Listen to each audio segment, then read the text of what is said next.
Welcome, leaders. This is your preparation guide for Manhood Talks Week 1. Kris Langham with you to prepare you to start the conversation.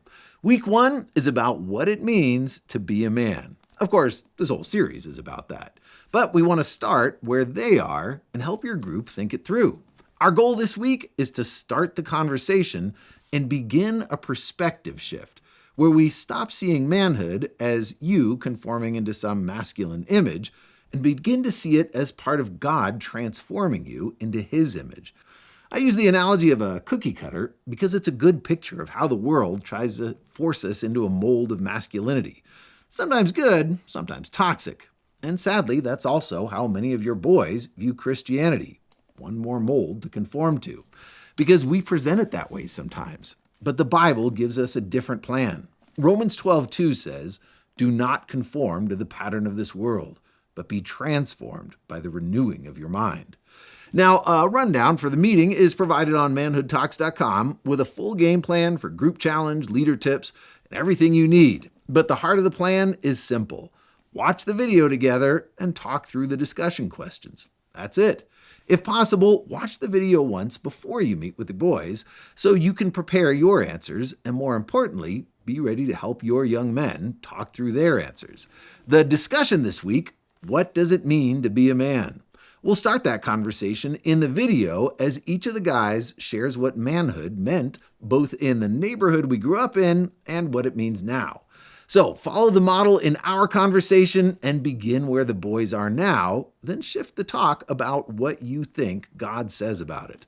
And you can keep that conversation grounded in the Bible with the two verses we gave you, Romans 12:2 and 1 Corinthians 16:13. And speaking of Bibles, make sure each young man has one. Every week, we'll be reminding them to bring 3 things: Bible, journal, and pen. I like to assign push-ups for anything forgotten or for late arrivals.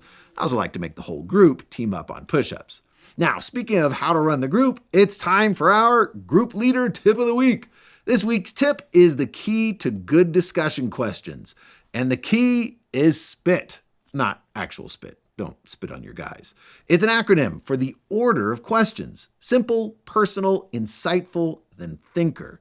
Start with simple and straightforward. In our 1 Corinthians verse, find a phrase that talks about being men. They'll find it right in the middle where it says be courageous. Someone in your group might have a translation that says act like men.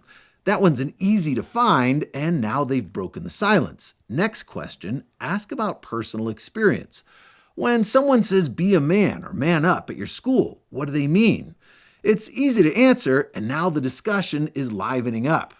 Next, ask something that requires insight. Get them to dig. Why would the Bible tell us to be men? And why is act like men the same as be courageous? Finally, ask a thinker. What do you think God means when He says be a man? How does He define courage? Leave space for them to ponder. And that's it. Simple, personal, insightful, then a thinker. Spit. But don't tell them that. They will begin spitting. Also remind your guys of our 3 rules of engagement: speak with grace, listen with humility, and no shaming. And that's it. Have a blessed meeting, and I'll see you back here next week.